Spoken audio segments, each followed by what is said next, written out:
Cześć, tu Bartek czeka ze strony universeofmemory.pl.com. Jak wiadomo w literaturze, początki miażdżycy zaczynają się od dysfunkcji śródbłąka. To jest najczęściej prawda. Wtedy mamy tą sytuację, że spada ten nasz główny gazotransmiter w naczyniach krwionośnych, a więc tlenek azotu. Innymi słowy, naczynia nie potrafią się tak rozszerzać. Naczynia zaczynają sztywnieć, podnosi się ciśnienie z powodu braku tlenku azotu.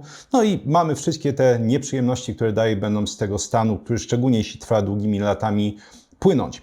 I pytanie, które gdzieś tam w eterze od 2 lat chyba biega w komentarzach, to jest: Bartek, czy to jest plotka, czy to jest prawda, że oliwa z oliwek jest w stanie odwracać początki miażdżycy, bo coś takiego słyszałem. Więc jest to absolutna prawda. Właśnie o tym dokładnie będzie odcinek. Jak oliwa z oliwek jest w stanie odwracać początki miażdżycy, jak jest w stanie wpływać pozytywnie na ciśnienie. Omówimy sobie dokładnie badań, chyba będzie ich w sumie 5. Omówię m.in. potencjalne mechanizmy, poprzez które to działa, jakiej oliwy nam potrzeba i u jakich ludzi będzie widoczny ten efekt. Zanim przejdę dalej, warto oczywiście podkreślić, że wszystkie te potencjalne korzyści, o których będzie mowa, będą tyczyły się tak naprawdę jedynej poprawnej, że tak powiem, oliwy z oliwek, a więc EVO, Extra Virgin Olive Oil. Ponieważ jest to oliwa z oliwek, która jest tłoczona mechanicznie, nie ma tam rafinacji. Wszystkie inne oliwy z oliwek to są popierdółki. I tak naprawdę na pewno wielu z Was i wiele z Was absolutnie o tym wie. Jest epidemia po prostu różnego rodzaju fałszywych oliw z oliwek. Są to bardzo często oliwy z oliwek, które są tanie, albo uwaga, jest napisane na opakowaniu, to jest chyba najgorszy przekręt, oliwa z oliwek, odwraca się i potem się okazuje, że jest olbrzymia domieszka różnego rodzaju olejów typu słonecznikowy, rzepakowy. Innymi słowy, nie jest to najzwyczajniej w świecie oliwa z oliwek. Więc jeśli widzicie na opakowaniu tylko napisane olive oil, więc oliwa z oliwek, nie extra virgin olive oil, czyli to EVO, lepiej unikać takiego produktu, a tak naprawdę nie lepiej, tylko unikać najzwyczajniej w świecie takiego produktu. Pomijam w ogóle potwory różnego rodzaju, jak na przykład oleje rzepakowe z domieszką oliwy z oliwek, tak? Mówimy tutaj właśnie tylko i wyłącznie o takiej prawdziwej, mechanicznie tłoczonej oliwie z oliwek. Stali słuchacze kanału oczywiście wiedzą, że nagrywałem wiele odcinków a propos szkodliwego wpływu olei roślinnych na zdrowie. I tam zawsze pojawiało się pytanie pod każdym odcinkiem wielokrotnie, czy to tyczy się oliwy z oliwek, i zawsze musiałem odpowiadać: nie tyczy się to oliwy z oliwek. Oliwa z oliwek jest jak najbardziej ok. Oczywiście po raz kolejny trzeba podkreślić, jeśli jest to odpowiednia oliwa z oliwek. I teraz parę takich wskazówek, jak zadbać o to, żeby oliwa z oliwek, którą kupujesz, była jak najbardziej dobra. Po pierwsze, patrzymy rzeczywiście, czy to jest EVO, czyli Extra Virgin Olive Oil na opakowaniu.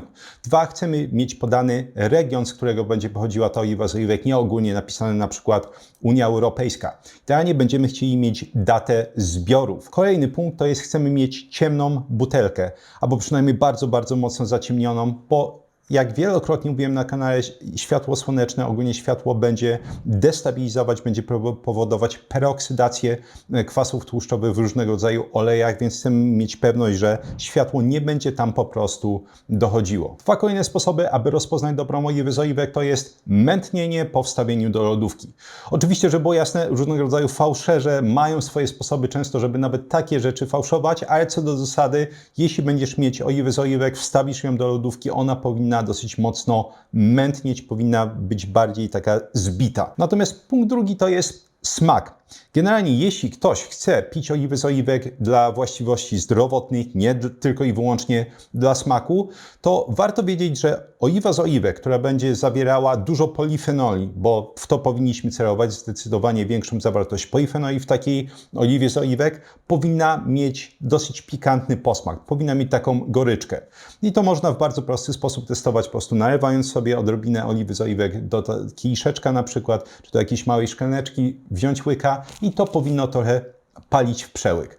Bardzo, bardzo prosty sposób, żeby rozpoznać właśnie to, że taka oliwa z oliwek ma dużą zawartość polifenoli. Zanim przejdziemy dalej, chwila przerwy dla sponsora tego odcinka i naprawdę nie pożałujesz, to nie jest po prostu zwykła firma, to nie jest zwykła reklama. Sponsorem odcinka jest firma Numa, która jest producentem właśnie oliwy Extra Virgin Olive Oil. I jest to dla mnie firma, która naprawia wszystko, co jest nie tak, jeśli chodzi o potencjalnie o kupowanie oliwy z oliwek. To jest dla mnie absolutnie rewolucja, bo mogę dla każdej partii dowolnej butelki, którą kupiłem, sprawdzić sobie, jaka jest między nimi czystość tej partii. Oni dodatkowo, to jest ciekawe, rozszerzają te panele badań i uwzględniają badania nieobowiązkowe. Martwisz się na przykład, czy twoja oliwa z oliwek ma pestycydy? Badają również to i będziesz mieć to uwzględnione w pliku z badaniem. Samo to laboratorium InLab jest w ogóle jedyną placówką prywatną w całej Hiszpanii, która jest certyfikowana do badania oliwy z oliwek. Nie jest to więc jakieś tam laboratorium. Możesz sprawdzić, jakie jest stężenie metali ciężkich tam. Możesz sprawdzić, jakie jest stężenie olei mineralnych nasyconych czy aromatycznych. Ba, mają nawet liczbę natlenków, czy innymi słowy, tego parametru, który pokazuje, jak mocno utleniony jest potencjalnie olej. I zgadnijcie co, wszystko jest niesamowicie niskie. Same oliwy są kupowane z rodzinnych tłoczni, więc nie jest to jakaś masówka, co zresztą odzwierciedlają wyniki. Oliwa jest robiona z odmiany oliwek Picual z Andaluzji, jeśli kogoś to ciekawi. Natomiast najciekawszą rzeczą, jeśli chodzi o te właściwości potencjalnie prozdrowotne, jest to, że zwyczajnie oliwa z oliwek wysokopolifenolowa powinna mieć stężenie co najmniej 250 mg na 1 kg. Więc ostatnia partia oliwy z oliwek Numy miała 635 mg na 1 kg. Obecna, która wchodzi do sprzedaży właśnie dzisiaj, w momencie, w którym nagrywam ten filmik, ma 722 mg na 1 kg. Dla porównania takie sklepowe oliwy z oliwek, patrząc na badania, mogą mieć stężenie polifenoli od 50 do 150 mg na 1 kg. Olbrzymia różnica. Ta wysoka zawartość polifenoli, wiesz co oznacza, że można tak naprawdę tą oliwę z oliwek stosować nie tylko żywieniowo, dosłownie jako suplement. Bo ta wysoka zawartość polifenoli gwarantuje, że tak naprawdę można wypić sobie 2 łyżeczki stołowe tego i już zacząć sprawdzać, jakie efekty zdrowotne to przyniesie. Chciałbym powiedzieć, że jest to produkt poniekąd kraftowy, ponieważ każda partia będzie trochę inna. Tak, będzie miała trochę inne stężenie biochemiczne, wciąż na bardzo wysokim poziomie, ale nie jest tak, że to jest jeszcze raz masówka, że wszystko jest zawsze takie same. Każdy produkt jest poniekąd wyjątkowy i każda partia. Dla estetów butelka wygląda tak, wygląda przepięknie i również warto podkreślić, nie jest absolutnie przezroczysta. Innymi słowy, mamy gwarancję tego, że stabilność biochemiczna będzie utrzymana. Smakowo również gwarantuję, jest to bajka. Jeśli długo mówię o tej oliwie Numy, to nie dlatego, że muszę, tylko dlatego, że chcę. Nie ma moim zdaniem praktycznie na rynku takich produktów, które są tworzone przez ludzi, którym zależy na zdrowiu innych. Jeśli jeszcze nie zamawiałeś oliwy z oliwek firmy Numa, to z kodem Bartosz masz 20 zł na pierwsze i uwaga, każde następne zamówienie. Dodatkowo dostawa jest również darmowa. Polecam kupić sobie na spróbowanie, polecam kupić rodzinie krewnym, szczególnie jeśli ktoś właśnie ma kłopoty m.in. z ciśnieniem, wysokimi stanami zapalnymi, czy też różnego rodzaju chorobami układu sercowo-naczyniowego. Wskakujemy w takim razie w badania. Pierwsze badanie zostało przeprowadzone w roku 2012 na grupie 24 młodych kobiet, które miały ciśnienie albo wysokie, normalne, albo samoistne nadciśnienie typu pierwszego. I na początku tego badania naukowcy zaczęli rozkminiać, jeśli rzeczywiście to właśnie polifenole będą mieć pozytywny wpływ na układ sercowo-naczyniowy u takich bardziej schorowanych osób, no to przetestujmy to. I badanie było świetnie kontrolowane. Mówimy o badaniu podwójnie zasiepionym z grupą kontrolną. I uwaga, moim ulubionym sposobem testowania rzeczywistej efektywności interwencji medycznych czy dietetycznych z zamianą grup badawczych. 2 miesiące jedna grupa kobiet brała czy spożywała oliwy z oliwek z wysoką zawartością polifenoli, druga grupa w międzyczasie spożywała oliwy z oliwek bez żadnych polifenoli.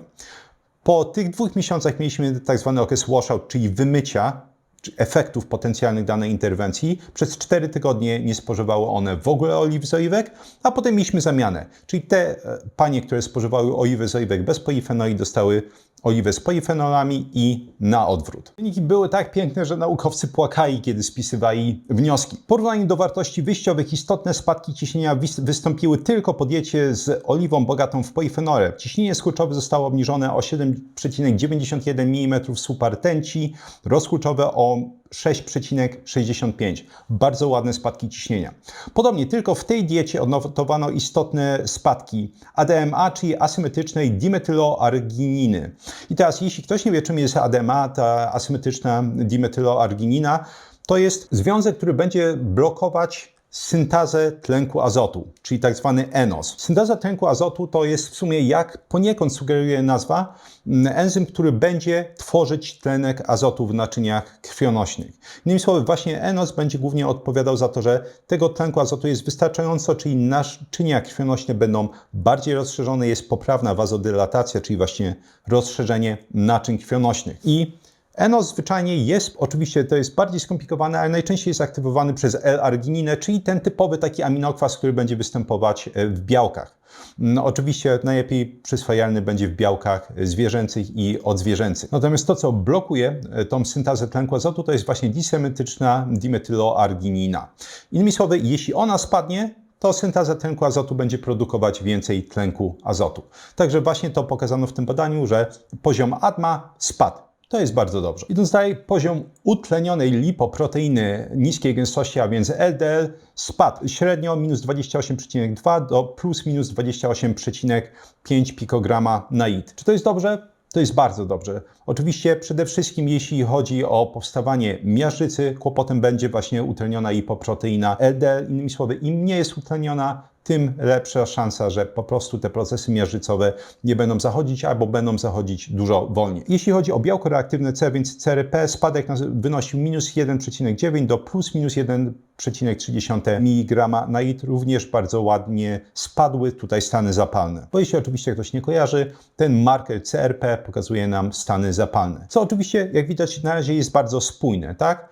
Mamy potencjalnie zwiększoną produkcję tlenku azotu, spadły stany zapalne, jeśli spadły stany zapalne, spadły stopień utlenienia lipoproteiny, również LDL. Odnotowano też istotne wzrosty azotynów i azotanów w osoczu, plus 4,7 do plus minus 6,6 mikromola na litr. I to jest oczywiście druga odnoga tego, co mówiliśmy. Jeśli mamy mniej tej disymetrycznej dimetyloargininy, czyli ADMA, to oczywiście powinniśmy odnotować większe stężenie tlenku azotu i dokładnie to pokazano. Przypominam jeszcze raz, większe stężenie tlenku azotu, naczynia bardziej się rozszerzają, bardziej optymalnie, czyli innymi słowy będzie spadać ciśnienie. Czy pokazano spadek ciśnienia?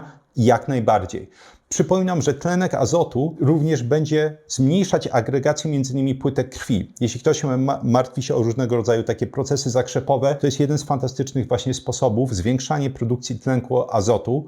Oczywiście w sposób fizjologiczny, a nie patologiczny, który będzie zmniejszać po prostu lepkość tych płytek krwi. Ostatni parametr, który podano w tym badaniu, brzmi dosyć tajemniczo, bo jest to pole hiperemii po niedokrwieniu. I hiperemia to jest po prostu przekrwienie. Innymi słowy, jest to badanie, które będzie badać, jaki jest przepływ krwi, jak zmienia się przepływ krwi w naczyniach w momencie, w którym właśnie mamy warunki na początku niedokrwienia, czyli na przykład zaciśniemy sobie mankietem rękę i następnie puszczamy ten mankiet i sprawdzamy właśnie, jaki jest przepływ krwi. I to badanie przede wszystkim będzie badało mikrokrążenie. Innymi słowy, możemy odebrać wynik tego badania, jeśli on pójdzie w górę, to mikrokrążenie się poprawiło. Czy chcemy mieć lepsze mikrokrążenie? Absolutnie. Absolutnie. I jaki był tutaj wynik? Mieliśmy poprawę, plus 345, plus minus 386 PU na sekundę. Wniosek podany w badaniu brzmiał następująco. Dieta zawierająca oliwę z oliwek bogatą w polifenole może obniżać ciśnienie krwi i poprawiać funkcję śródbłąka u młodych kobiet z ciśnieniem wysokim, prawidłowym lub nadciśnieniem samoistnym typu pierwszego. I ciężko się z tym nie zgodzić. Ja chciałbym tutaj właśnie, zanim przejdziemy sobie dalej do kolejnych badań, podkreślić parę rzeczy. Ewidentnie nie były to kobiety zdrowe. I to jest coś, co będziemy widzieć wielokrotnie w tych badaniach. Ogólnie, żeby było jasne, coś, co zawsze widać bardzo, bardzo brutalnie w literaturze a propos większości przytłaczającej interwencji, powiedziałbym, że 98-99% interwencji. I prawidłowość jest taka, im gorszy jest Twój stan zdrowia, tym większy efekt będzie miała dana interwencja, jeśli rzeczywiście ma ona pozytywny wpływ na dane obserwowane punkty końcowe. W tym przypadku na przykład jest nim ciśnienie, stan funkcji śródbłąka itd. Jest to i pułapka, i błogosławieństwo. Pułapka polega na tym, że jeśli dana interwencja jest mało skuteczna i znajdziemy naprawdę chore osoby, to wciąż zauważymy korzyść. I chyba jednym z takich klasycznych przykładów są statyny. Statyny największe korzyści wykazują u osób, które mają cukrzycę typu 2 i olbrzymie nadciśnienie. Im bardziej schodzimy, jeśli chodzi o stan zdrowia, tym mniejsze korzyści. Kiedy dochodzimy do osób zdrowych metabolicznie, okazuje się, że nie mamy żadnych badań, które by pokazywały skuteczność statyn, nawet jeśli zaczniemy obniżać ten cholesterol bardzo, bardzo mocno. Inny fantastyczny przykład został podany przeze mnie w ostatnim wywiadzie na kanale Podcast Charyzmatyczny Dawida Straszaka, gdzie, przepraszam wszystkich, ale gadałem praktycznie 1,5 godziny o samym magnezie. I tam mówiłem, że generalnie spadki ciśnienia u osób, które mają mocne naciśnienie typu na przykład drugiego, mogą wynosić nawet 20, jeśli chodzi o ciśnienie skurczowe i 10, jeśli chodzi o ciśnienie rozkurczowe. Co jest niesamowicie znaczącym wynikiem, bo tak naprawdę konkuruje bez problemu z różnego rodzaju popularnymi lekami, które obniżają ciśnienie, choćby beta-blokerami. Natomiast jeśli ten sam magnez jest podany osobom, które mają już relatywnie niskie ciśnienie albo normalne ciśnienie, te spadki mogą wynosić, uwaga, 2 ciśnienie skurczowe, 1 ciśnienie rozkurczowe do 4 ciśnienie rozkurczowe minus 2 ciśnienie rozkurczowe. Innymi słowy, wciąż widać efekty, ale one już nie są takie szokujące. Błogosławieństwem jest to, że te naprawdę efektywne terapie mogą wciąż dawać pozytywne efekty u osób, które są teoretycznie zdrowe, tak? Często w badaniach jest na przykład, widzieliśmy grupę 50 zdrowych mężczyzn i uwaga, stany zapalne spadły, ciśnienie wciąż spadło.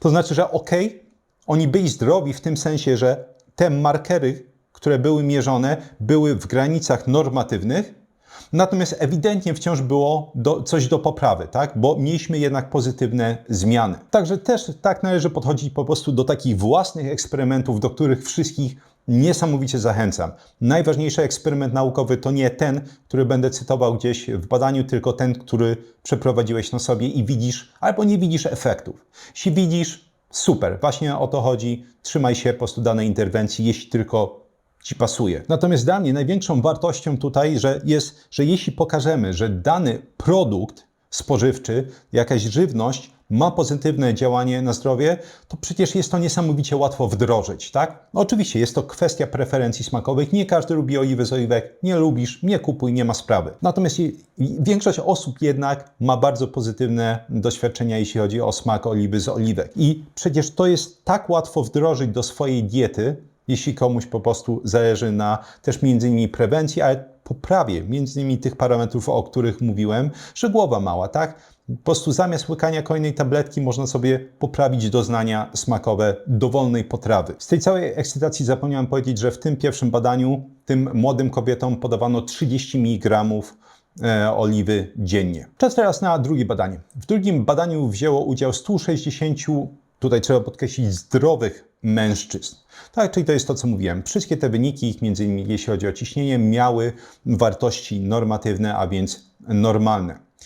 I było to badanie randomizowane z grupą kontrolną i ponownie zamianą grup badawczych, bo to jest coś, co nas interesuje.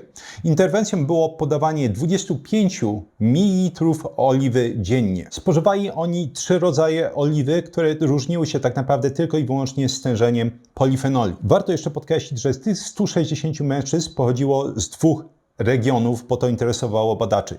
Jedna grupa pochodziła z regionów Morza Śródziemnego, gdzie oczywiście możemy założyć, że będziemy mieć jakieś większe spożycie oliwy z oliwek, a drugie grupy pochodziły z regionów nie Morza Śródziemnego, czyli między innymi z północy, jak mieliśmy tutaj kraje Finlandia, Dania, Niemcy między innymi. W badaniu design wyglądał tak, że spożywali oni te 3 rodzaje oliw przez 3 tygodnie, potem mieliśmy ten okres 2 tygodni washout, czyli nie spożywali w ogóle oliwy z oliwek, a potem mieliśmy zamiany grup badawczych. Generalnie testowano, czy oni rzeczywiście pili tą oliwę z oliwek, bo to jest ważne, tak? Mamy interwencję, ale czy użytkownicy, że tak powiem, się do niej stosują?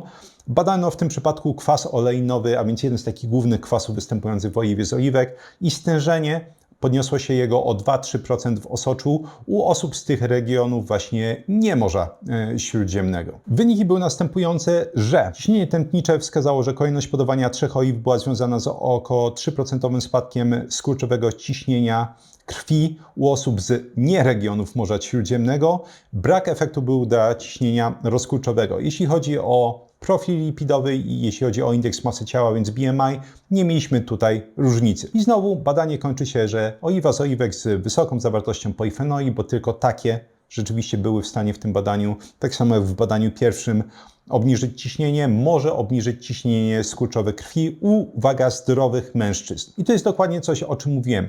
Jeśli dana interwencja jest rzeczywiście skuteczna, to nawet jeśli weźmiemy sobie pozornie zdrowe osoby, wciąż powinniśmy odnotować jakieś korzyści. I tutaj były to osoby, które teoretycznie miały normalne ciśnienie i uwaga, udało się te ciśnienie tak czy siak dalej obniżyć. I przypominam, że jeśli udało się obniżyć ciśnienie, to oznacza te wszystkie rzeczy, o których mówiłem w badaniu pierwszym. Poprawiła się funkcja śródbłąka między innymi, że stany zapalne z olbrzymim prawdopodobieństwem w samym śródbłąku spadły. Innymi słowy, są to bardzo, bardzo pozytywne wiadomości dla nas. Trzecie badanie pochodzi z roku 2021. Znowu mamy klasyk, mamy badanie podwójnie zaszczepione z grupą kontrolną i zamianą grup badawczych. W badaniu wzięło udział 20 mężczyzn, którzy mieli stwierdzony albo zespół metaboliczny, albo półeczkę wyżej, już stan przedcukrzycowy. I to, co badali naukowcy, to jest, czy poprawi się stan śródbłąka u osób, które będą spożywały oliwę z wysoką zawartością polifenoli. Badanie, którego używano, to FMD, Flow Mediated Dilation, mówiłem o nim wielokrotnie na kanale. Jest to badanie przepływu krwi w warunkach przekrwienia. Jest to złoty standard, jeśli chodzi o sprawdzanie funkcji śródbłąka. Jeśli zaciśniemy sobie rączkę mankietem i potem rozluźnimy ten mankiet, to sprawdzamy, jak szybko naczynia będą się rozluźniać. Im szybciej się rozluźniają, im szybciej nachodzi ta wazodylatacja, rozszerzenie naczyń krwionośnych, tym bardziej elastyczne są tętnice. A takie właśnie chcemy, bo sztywność tętnic jest takim jednym z pierwszych stadiów rozwoju miażdżycy. Osobom badanym podawano albo 50 ml tej oliwy extra virgin olive oil, bogatej w polifenole, albo, uwaga, rafinowanej oliwy z oliwek. Sposób podania był dosyć absurdalny, bo podawano to, uwaga, w szklance, która była wypełniona w połowie borówkami i z jogurtem niskotłuszczowym.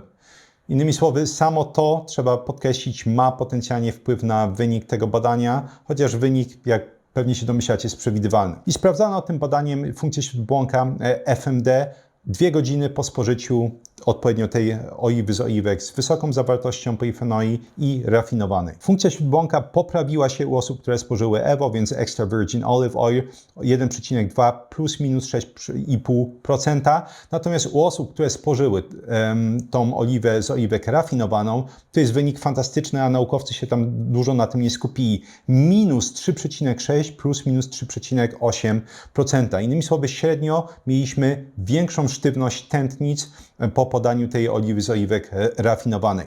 Nie odnotowano tutaj zmian ciśnienia krwi, co jest moim zdaniem bardzo ciekawe i prawdopodobnie ma więcej do czynienia ze sposobem podania, czyli te borówki i jogurt niskotłuszczowy, bo jeśli mamy poprawę ogólną funkcji śródbłąka, generalnie powinniśmy zaobserwować właśnie między innymi spadki ciśnienia.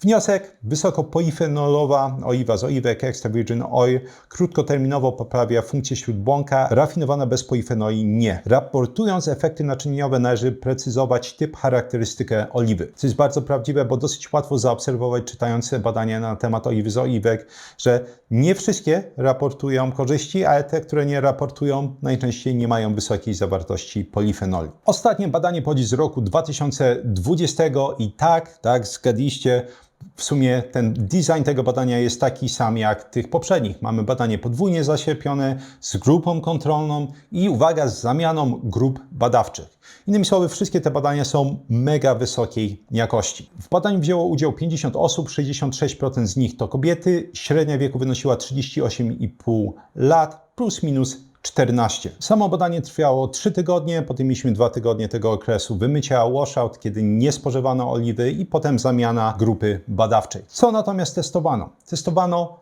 jak spożycie, uwaga, 60 ml oliwy z oliwek będzie wpływać na ciśnienie i funkcję śródbłąka. I te 60 ml oliwy z oliwek były podzielone na 2 rodzaje. Jedna oliwa z oliwek posiadała wysokie stężenie polifenoli, które określano w tym przypadku jako 360 mg na 1 kg, a ta o niskim stężeniu polifenoli miała 86 mg na 1 kg. Mówimy więc tutaj o 4-krotnie mniejszej zawartości polifenoli w tej oliwie z oliwek, o niskiej zawartości polifenoli. Warto podkreślić, że mówimy o 50 zdrowych, dorosłych którzy nie mają potencjalnie żadnych kłopotów naczyniowych. Interwencja wykazała, że tylko i wyłącznie ta oliwa z oliwek z wysoką zawartością polifenoli obniżyła ciśnienie skurczowe krwi obwodowe o 2,5 mm supa rtęci, chociaż fajny był tam zakres, jeśli chodzi o ten interwał pewności, przedział pewności. Sięgały, uwaga, spadki tego ciśnienia krwi prawie 5, czyli maksymalnie spadki wynosiły minus 4,7, minimalnie minus 0,3. I tak jak mówiłem, prawdopodobnie będzie to sprowadzało się do tego po prostu, jak rzeczywiście, mimo że to ciśnienie u tych osób było normatywne, jakie kłopoty oni potencjalnie rzeczywiście mieli, które gdzieś były w tle, one po prostu jeszcze się nie manifestowały, jeśli chodzi o podwyższenie ciśnienia. Natomiast ciśnienie skurczowe centralne spadło o 2,7 mm supa rtęci. Nie wykazano w tym badaniu wpływu pozytywnego żadnego typu oliwy z oliwek na sztywność tętnic. Jak mówiłem, ponieważ mówimy o zdrowych osobach, prawdopodobnie nie doszło jeszcze do jakiejś większej tutaj dysfunkcji. Podsumowanie, z którym się w pełni zgadzam, że oliwa z oliwek z wysoką zawartością polifenoli jest w stanie pozytywnie wpłynąć na ciśnienie skurczowe krwi, uwaga, u zdrowych dorosłych i jest to potencjalnie bardzo prosta interwencja. I to jest coś, co trzeba wielokrotnie podkreślać. Jest to niesamowicie prosta interwencja, bo można sobie, nie wiem, walnąć z kieliszka taką oliwę z oliwek albo dorzucić sobie do potrawy. Nie wymaga to żadnego poświęcenia dodatkowego. Zwróćcie uwagę, że w tym badaniu mieliśmy oliwę z oliwek o wysokim stężeniu polifenoli, które wynosiło 360 mg na 1 kg. Jeśli chodzi o oliwę z oliwek firmy Numa, oni standardowo odnotowują co najmniej 600 mg polifenoli na 1 kg. Ostatnia partia, o której wspominałem w tym segmencie reklamowym, wynosiła 720 mg polifenoli na 1 kg.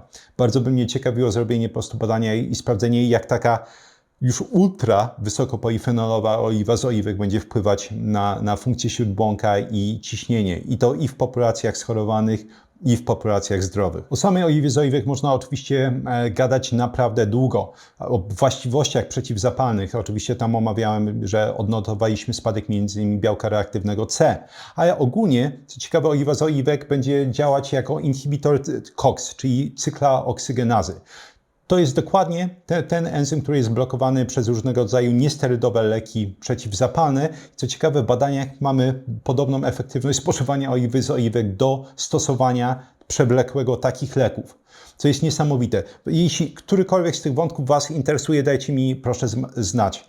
Kolejna rzecz będzie działać pozytywnie, jeśli chodzi o regulację glikemii, a więc poziomu glukozy. Trzeci, też wydaje mi się jeden z najciekawszych, że oliwa z oliwek jest tym naturalnym agonistą GLP-1. Jeśli słyszałeś już o agonistach GLP-1, to prawdopodobnie słyszałeś o Ozempiku choćby, tak? Najpopularniejszym z tych agonistów, oczywiście syntetycznych, stworzonych gdzieś tam w laboratorium. I GLP-1 to jest peptyd glukoganu podobny typu pierwszego. I on generalnie będzie regulować opróżnianie żołądka. Jeśli mamy agonistów GLP-1 w postaci na przykład oliwy z oliwek, to znaczy, że żołądek będzie wolniej opróżniany. Innymi słowy, poczucie sytości po posiłku będzie dłużej utrzymywane.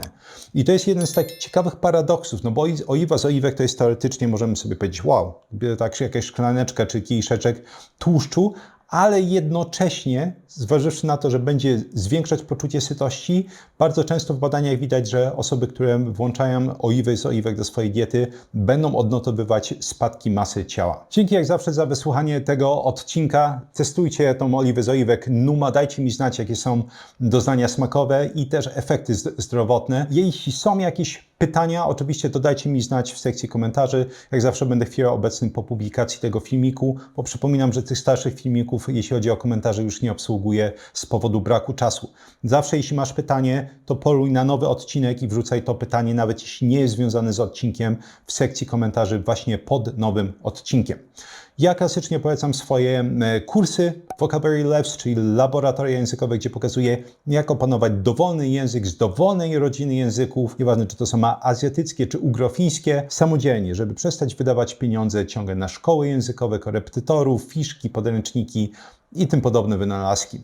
Kurs Experts Incubator, a więc kuźnia ekspertów, gdzie z kolei pokazuje, jak samodzielnie opanować dowolną dziedzinę od A do Z, jak zapamiętywać informacje, tworzyć głębokie ich zrozumienie, wdrażać je w praktykę dla uczniów, studentów, osób, które chcą się dobrze uczyć, mieć stypendia, zdawać kolokwia czy sprawdziany, dla osób, które nienawidzą swojej pracy i potrzebują ją zmienić, ale nie mają jeszcze kompetencji, aby to zrobić, dla osób, które swoją pracę z kolei kochają, ale potrzebują zdobyć dodatkowe kompetencje, żeby dostać podwyżkę czy awans. I również dla osób takich jak ja, które chcą po prostu jak najwięcej zapamiętywać z tych rzeczy, które czytają i słuchają. I na koniec kurs o jeden włos za daleko, gdzie pokazuje, jak zatrzymać i cofać łysienie androgenowe zarówno u pań i u panów, jak między innymi diagnozować i zatrzymać telogenowe wypadanie włosów, ten stan, kiedy włosy lecą garściami z różnego rodzaju powodów i również jak walczyć z różnego rodzaju upierdliwymi chorobami skóry głowy, takimi jak choćby uporczywy łupież. 3 piosenki rockowe w pierwszym komentarzu pod filmikiem, żeby miło spędzić czas również po wysłuchaniu tego odcinka. Pod piosenkami bonusowe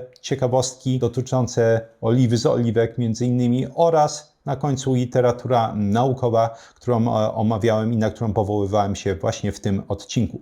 Z kolei w opisie znajdziesz linki m.in. do kursów, produktów, które polecam. M.in. przypominam, jest link do badania dotyczącego najświeższej partii oliwy z oliwek firmy Numa. Można sobie przeczytać szczegółowo, co dokładnie badano, jeśli chodzi o tą partię i jak po prostu genialna jest to oliwa z oliwek. Również w opisie znajdziesz linki oczywiście do moich kursów i newslettera. Jak go klikniesz, wyskakuje okienko. Tam z kolei można wprowadzić swój adres mailowy i wysyłam artykuły na tematy powiązane z drugą częścią mojej działalności: poprawa pamięci, nauka języków obcych, czy choćby poprawa produktywności. Na koniec, jeśli ciekawią Cię wszystkie te informacje, a przynajmniej duża ich część, które omówiłem w tym odcinku, to można je ściągnąć w formie łatwo dostępnych fiszek elektronicznych i ta opcja jest dostępna dla patronów kanału. Patronat kosztuje 40 zł miesięcznie, można zapisać się nawet na 1 miesiąc i ściągnąć sobie fiszki do tego odcinka i ponad 190 poprzednich. Dodatkowo dla patronów dostępne jest forum, gdzie można mi zadawać pytania oraz sekcja badanie tygodnia, gdzie raz w tygodniu omawiam właśnie najciekawsze badanie danego tygodnia. Dzięki jeszcze raz i do usłyszenia w następnym odcinku za parę dni.